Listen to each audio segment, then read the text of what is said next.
নতুন নিয়োগের দাবিতে হাইকোর্টে ফের মামলা ফ্রেশারদের। ইতিমধ্যেই কলকাতা হাইকোর্টের দ্বারস্থ হতে চলেছে ফ্রেশাররা। পৃথক পরীক্ষার দাবিতে শুক্রবার কলকাতা হাইকোর্টে ফ্রেশাররা সওয়াল করতে চলেছে। বিচারপতি অমৃতা সিনহার বেঞ্চে মামলা। সেখানেই ফ্রেশারদের জন্য পৃথক নিয়োগ পরীক্ষার জন্য সওয়াল করবেন আইনজীবীরা। বুধবারই সুপ্রিম কোর্ট স্পষ্ট করে দিয়েছে, 2025 সালের এসএসসি পরীক্ষায় পুরনোদের সঙ্গে নতুনদের পরীক্ষা নেওয়ার কথা বলা হয়নি। কেন বলা হয়নি সেটাও পর্যবেক্ষণে জানানো হয়েছিল। এই আবহে কলকাতা হাইকোর্টের দ্বারস্থ হতে চলেছে ফ্রেশাররা। পৃথক পরীক্ষার দাবিতে শুক্রবার কলকাতা হাইকোর্টে ফ্রেশাররা সওয়াল করতে চলেছে। বিচারপতি অমৃতা সিনহার বেঞ্চে মামলা। সেখানেই ফ্রেশারদের জন্য পৃথক নিয়োগ পরীক্ষার জন্য সওয়াল করবেন আইনজীবীরা। ফ্রেশাররা বলেন, সংবিধানের 16 নম্বর ধারা অনুযায়ী সরকারি চাকরিতে সকলের সমান অধিকার। এখানে সংবিধানের 16 নম্বর ধারা মানা হচ্ছে না। একজনের 100 নম্বরের পরীক্ষা দিয়ে মেরিট লিস্ট তৈরি হচ্ছে, অন্যজনের 90 নম্বরের পরীক্ষার ভিত্তিতে মেরিট লিস্ট তৈরি হচ্ছে। এখানে দ্বিচারিতা দেখা দিচ্ছে, এটা মেনে নেওয়া সম্ভব নয়। তাই আদালতে কেস করেছিলাম। 2016 সালের যারা প্রার্থী, তাদের জন্য ফ্রেশাররা কেন বলি হতে যাবে? এই আবহে নতুন করে একটা জটিলতা তৈরি হয়েছে। নতুন বনাম পুরনোদের বিতর্কে কি ফের ধাক্কা খেতে পারে নিয়োগ প্রক্রিয়া? শিক্ষামন্ত্রীর ব্রাত্য বসুর দাবি, নিয়ম মেনেই পরীক্ষা হয়েছে।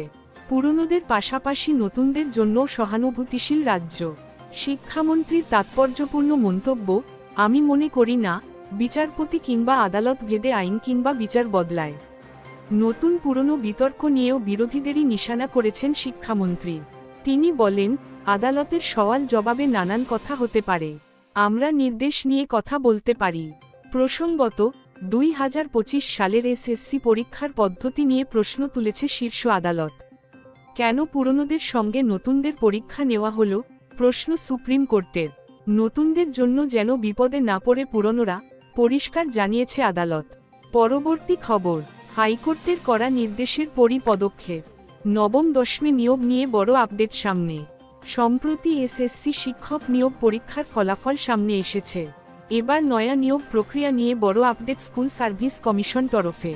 জানা যাচ্ছে, নবম ও দশম শ্রেণীর নিয়োগের জন্য আগামী সপ্তাহের শেষেই প্রকাশিত হবে এসএসসির ভেরিফিকেশন লিস্ট। সূত্রের খবর, শূন্যপদের ভিত্তিতে এই ভেরিফিকেশন লিস্ট তৈরি করা হবে। প্রতি একটি শূন্যপদের জন্য 1.6 এই পদ্ধতিতে ভেরিফিকেশন লিস্ট তৈরির কথা জানানো হয়েছে। উল্লেখ্য, গতকালই 2025 সালের শিক্ষক নিয়োগ পরীক্ষার সব ওএমআর শিট প্রকাশের নির্দেশ কলকাতা হাইকোর্টের। বৃহস্পতিবার স্কুল সার্ভিস কমিশনকে হাইকোর্টের বিচারপতি অমৃতা সিনহার নির্দেশ, আগামী 10 ডিসেম্বরের মধ্যে ওয়েবসাইটে তা আপলোড করতে হবে। পাশাপাশি 2016 সালের নিয়োগ প্রক্রিয়ায় প্যানেলের মেয়াদ উত্তীর্ণর পর যারা নবম দশম এবং একাদশ দ্বাদশের নিয়োগপত্র পেয়েছিলেন তাদের তালিকাও সামনে আনার নির্দেশ দিয়েছে হাইকোর্ট। 10 ডিসেম্বরের মধ্যে এসএসসিকে সেই তালিকাও প্রদান করতে হবে নির্দেশ ছিল। শুনানিতে এসএসসির আইনজীবীকে বিচারপতির প্রশ্ন ছিল, আপনারা ওএমআর শিট আপলোড করেননি কেন? সুপ্রিম কোর্টের নির্দেশে নিয়োগ হচ্ছে, প্রথম দিন থেকেই স্বচ্ছতার সঙ্গে কাজ করা উচিত, নয়তো ফের অনিয়মের অভিযোগ উঠবে। এছাড়া এসএসসি সংক্রান্ত একটি মামলার দ্রুত শুনানির আবেদন জানিয়ে আদালতের দ্বারস্থ হন এক আইনজীবী। 28 নভেম্বর থেকে নথি যাচাই প্রক্রিয়া শুরু হচ্ছে।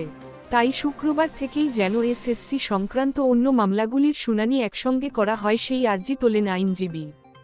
সেই সময় এসএসসি নিয়োগ প্রক্রিয়া নিয়ে বিচারপতি সিনহার তাৎপর্যপূর্ণ মন্তব্য ছিল, পরীক্ষার কি হবে কেউ জানে না, আর আপনি নথি যাচাই নিয়ে ব্যস্ত হয়ে পড়ছেন।